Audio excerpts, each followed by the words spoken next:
I'm like afraid to see how my interview skills stack up to yours, Ilana Levine. Well, this is not a competition. This is a love fest. This is a love fest. We all love the same things, and that's why we're here. Yeah.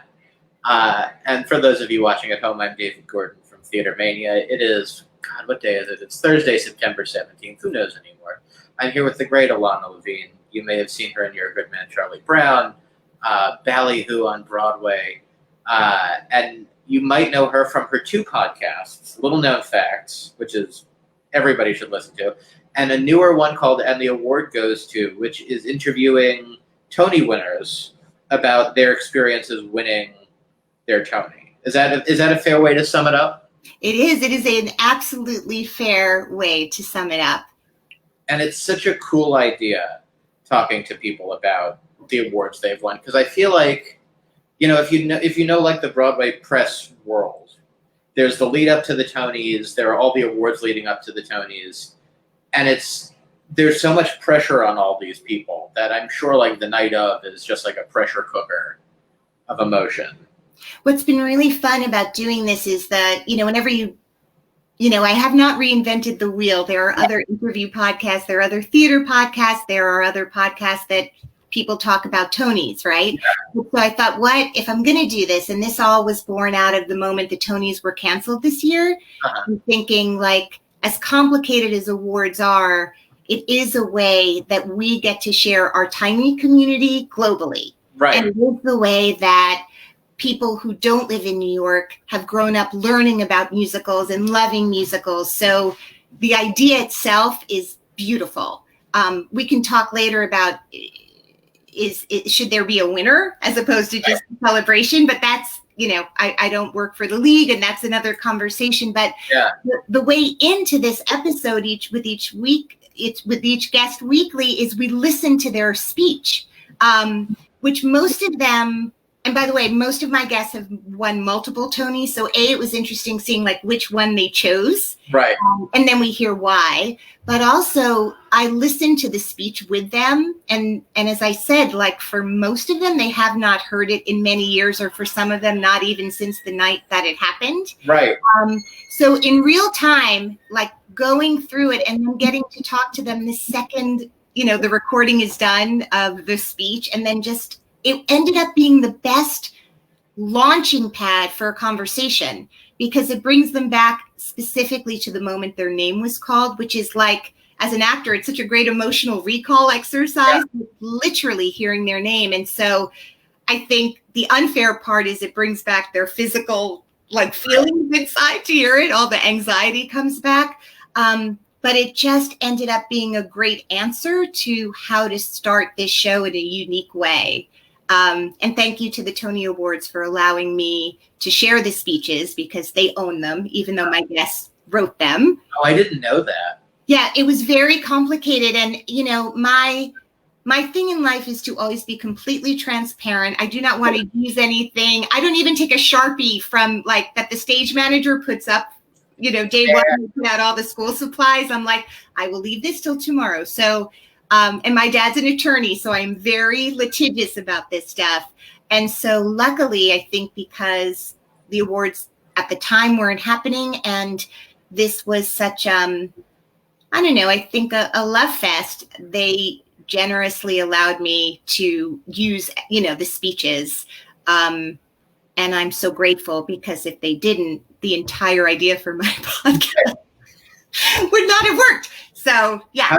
How did you get into podcasting to begin with? Because I feel like you've been doing Little Known Facts for 4 years. Yeah. I as a performer, I've done a lot of books on tape or voiceover work, and I've always loved the relationship between the voice and the microphone, and sort of learning the intimacy of that relationship. I've done radio plays. Like, it's always been my favorite thing to do. And also, it doesn't matter what you're wearing or if you're wearing makeup. So as a lady actress, it's even better when it's pure audio. And it was one of those serendipitous things where I'd been thinking about, like, what can I do? I have children. I love doing plays. It's really hard being gone 8 shows a week. Is there any creative outlet I can find for myself, where I get to celebrate the thing I love.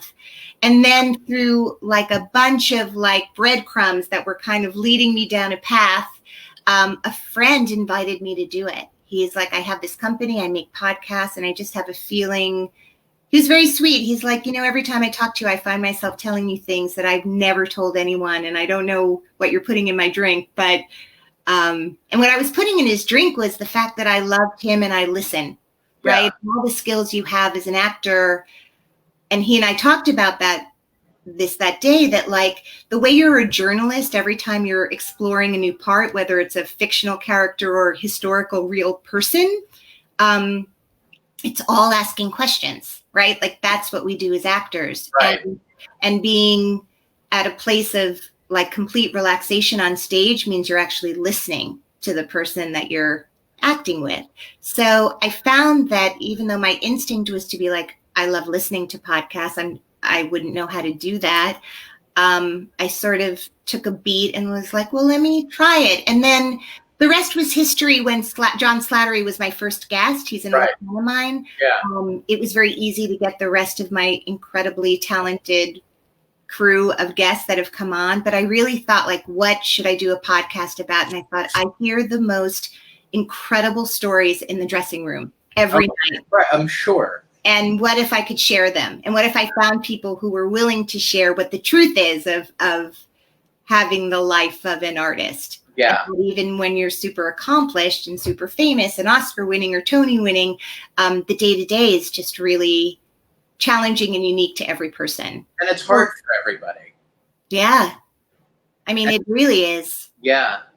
And also I wanted their tricks and tips. I was like, I'm going to have Julianne Moore on so I can find out, like, how do I get that shade of red? Like, it was all selfish. Or like, how do you prepare Cynthia Dixon? You have stage fright? Oh my God, then I'm okay. Like, it really was like just very selfish. How can I find out the tricks and tools of the trade from my good friends who I might be too shy to ask directly the question? How do I write a song as good as Joe Icon? Like that sort of thing.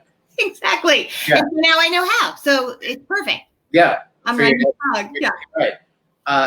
How did you come up with like, had you been thinking of the idea for, and the award goes to, for a while? No, I started another podcast, speaking of Joe Iconis, called How to Be More Chill, because I thought that the world of how that show, the world of fandom demanding something come to Broadway as opposed to producers and reviewers demanding it, the global sensation that was Be More Chill was so fascinating to me.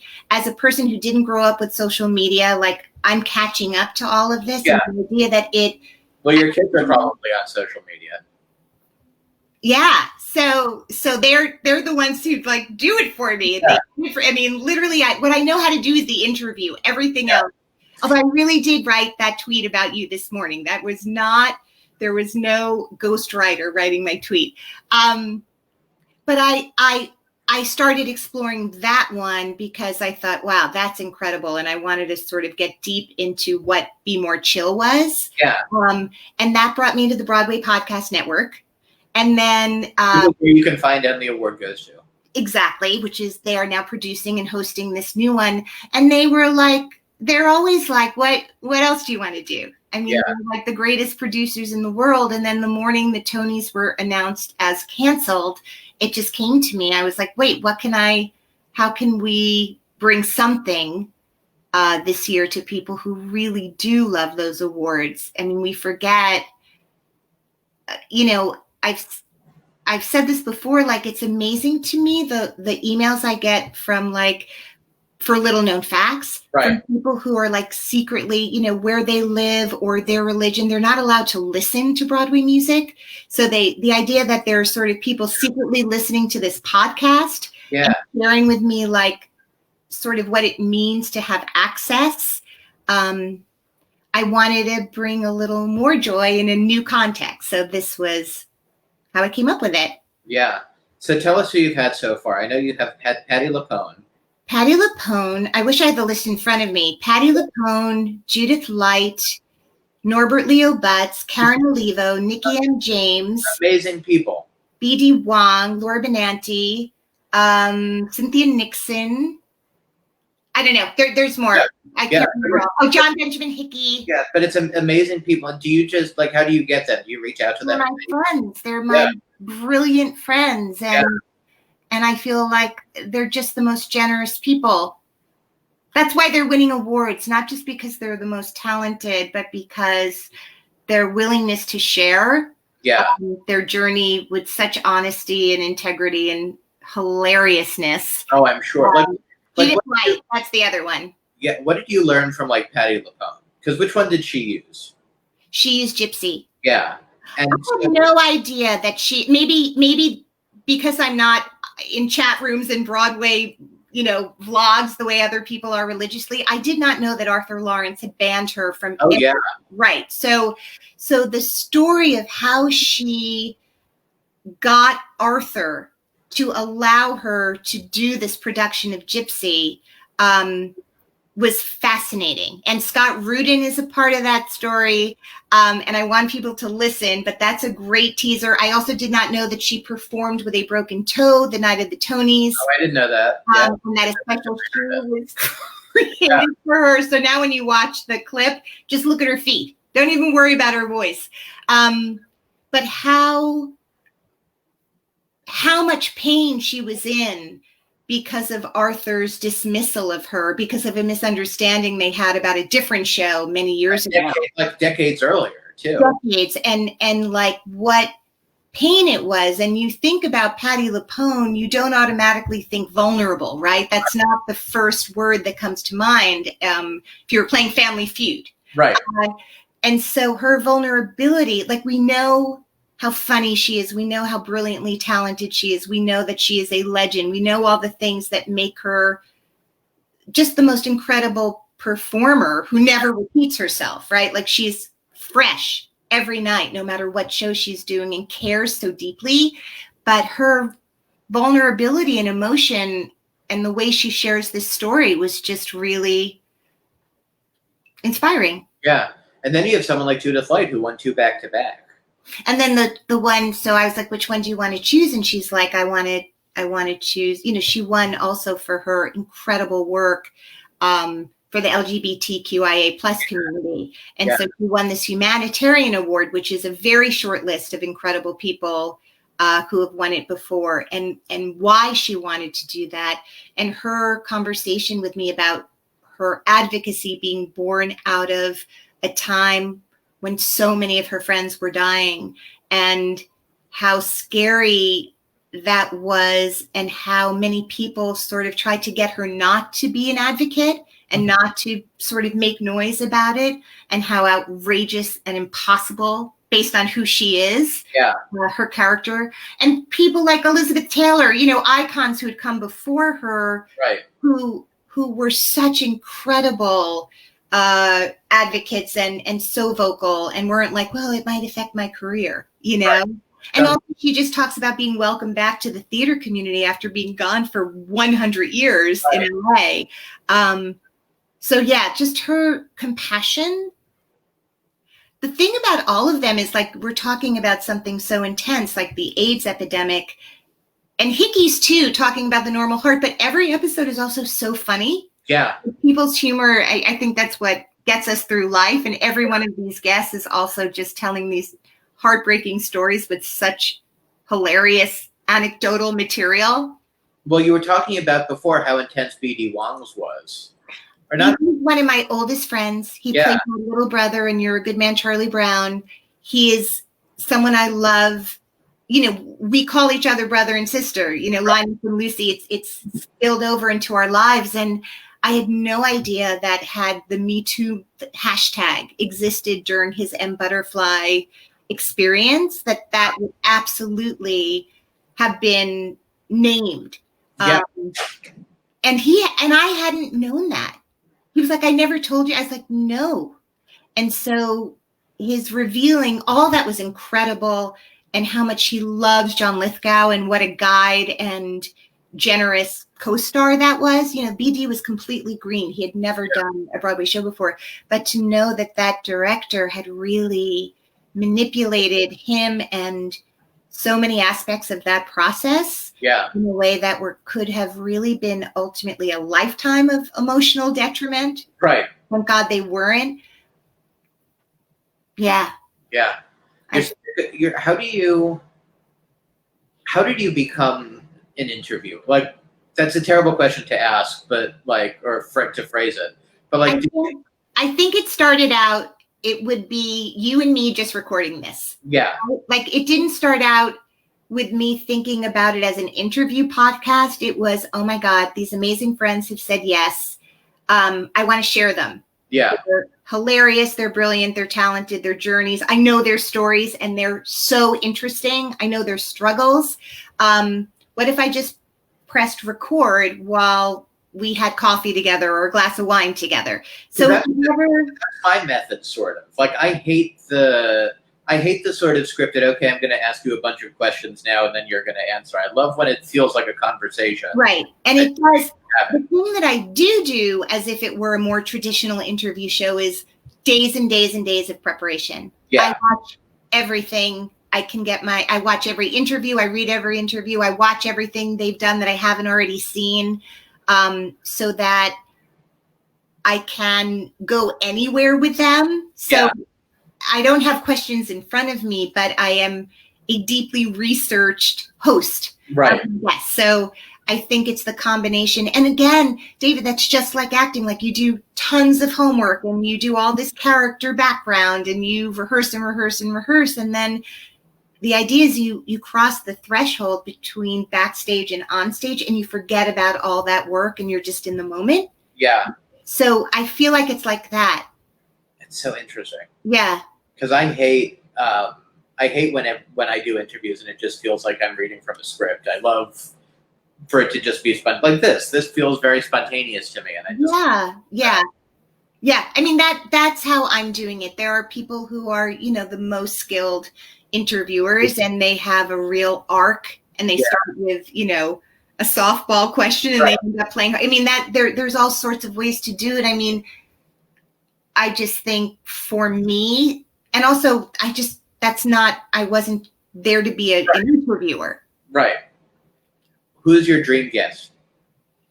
For both. I think it would be, this is so kind of obvious. I know him, but I haven't had Lin-Manuel on either of my shows. I feel like he is, and I'm sort of happy about that. I feel like I want to have him when there aren't 1 million things coming out on the very same day of other interviews that he's done. Yeah. So I would say that would be, anyone. For me, it's who do I want to say thank you to? Who do I want to say thank you to publicly? Yeah. And so I think what he's done on every level is amazing. So I guess Lynn. That's a good one. Yeah. That is a good one. Ilana, thank you for your time. Oh my God, thank you. Thank you for If you ever need a distinctly and considerably less famous guest for little known facts, I'm all for it. I will put you in that category. Yeah.